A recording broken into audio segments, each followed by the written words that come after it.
अश्विनी, तुम्हा सगळ्यांचं अगदी मनापासून स्वागत करते आजच्या या नवीन व्हिडिओमध्ये. तर आज आहे सोमवार. नवन्या आत्ता स्कूलमधून मी तिला घेऊन आली म्हणून मॅडम खेळत आहेत आणि मी लागली तयारीला.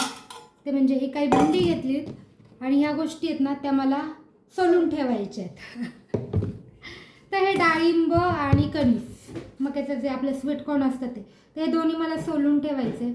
कारण हे ना थोडंसं मी तिथे पाहिलं नाही, पण हे असे आलेत ज्यामुळे हे लवकर खराब होतील. त्यातलं एक चांगलं आहे ते मी बाजूला ठेवले. तिथे घेताना मी कुठल्या धुंदीत घेतलं माहिती नाही मला, पण ते थोडं हे झालं. तर नवन्याला हे जे आहेत ना याचे दाणे उकडून आवडतात आणि मला कणीस भाजून आवडतं, तर मला भाजून खात असते.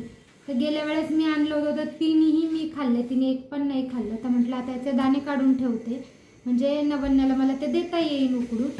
आणि डाळिंबाचं तर असं आहे, हे जोपर्यंत मी सोलून डब्यात काढून ठेवत नाही तोपर्यंत कुणीही याला खाणार नाही. आणि सोलून डब्यात काढून ठेवलं ना हे दोन दिवस पण नाही पुरत, ते पूर्ण संपून जातात आमच्याकडे. तर म्हटलं आता बसलीच आहे तर टी व्ही बघता बघता हे काम करून घेते. कारण निसायची ही काम आहेत ना, मोबाईल बघता बघता किंवा टी व्ही बघता बघता पटकन होतात, जास्ती वेळही लागत नाही, काम केल्यासारखंही वाटत नाही मेन म्हणजे. त्यामुळं हे असे जे उद्योग असतात निसायचे, सोलायचे, ते मी टी व्ही बघताना किंवा मोबाईल असं समोर ठेवून स्क्रोल करता करता ह्या गोष्टी करत असते.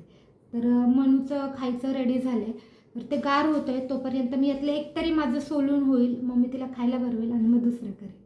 त्यानंतर हे जे डाळिंब आणि स्वीटकॉर्न मी सोलून ठेवले होते ना ते छान असे डब्यांमध्ये म्हणजे एका कंटेनरमध्ये भरून ठेवले. आता हे जेव्हा लागतील तेव्हा वापरता येईल. त्यानंतर मी या दोघींना ना दुपारची घेऊन झोपले होते, तेव्हा एक गोष्ट माझ्या लक्षात आली आणि त्याने मी इतकी जास्ती पॅनिक झाले, एवढी घाबरले, अक्षरशः मी रडले देखील आणि यांनाही खूप घाईघाईत फोन केला. तर ते थोडेसे लवकर आले, अर्धा तास. झालं असं होतं की झोपताना ना मला जाणवलं की माझ्या ब्रेस्टमध्ये एक गाठ आहे. ते एक गाठ ना मला आधी देखील आहे, पण ती आम्ही एक 5-6 वर्षापूर्वी चेक केली होती, तर ती अशी सिरियस असं काही नव्हतं. त्यात आत्ता ही जी जाणवली ती अगदी हरभऱ्यासारखी. त्यामुळे मी खूप जास्ती घाबरले होते. यांनी यांच्या एका डॉक्टर मित्राला फोन केला. त्यांनी सांगितलं की या ठिकाणी जाऊन सोनोग्राफी करून घ्या. आता तिथे आम्हाला उद्या सकाळी जायचं आहे, कारण आत्ता तिथले जे लेडीज डॉक्टर होते ते गेले होते. आता उद्या पाहूयात त्याचं काय होतं ते.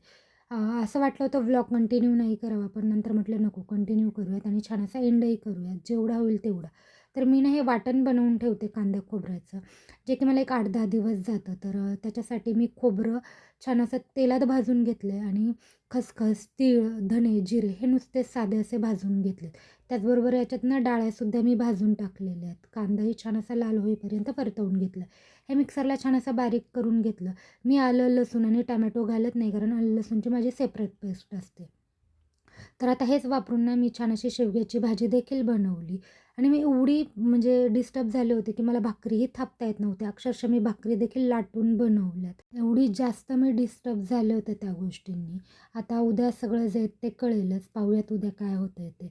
आणि आजचा हा जो व्लॉग आहे तोही मी इथेच थांबवते. आपण भेटूयात अशाच एका नवीन व्हिडिओसोबत. तोपर्यंत आनंदी राहत, खुश राहत आणि स्वतःची खूप सारी काळजी घ्या.